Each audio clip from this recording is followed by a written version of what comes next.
Il y a peut-être des gens qui ont déjà vu ce gâteau.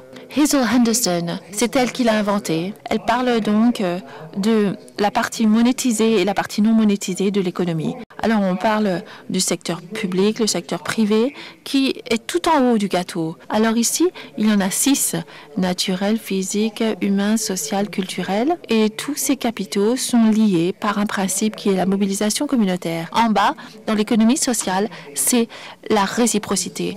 Le gain est proposé par le contrôle du capital.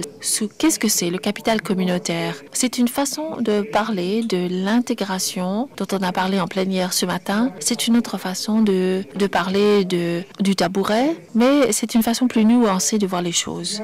Et par conséquent, l'idée, c'est que vous avez entendu parler du capital naturel, du capital social. Nous avons transformé ce cadre dans un cadre utile. Utile parce qu'on peut s'en servir pour faire une évaluation de la prise de décision dans les collectivités.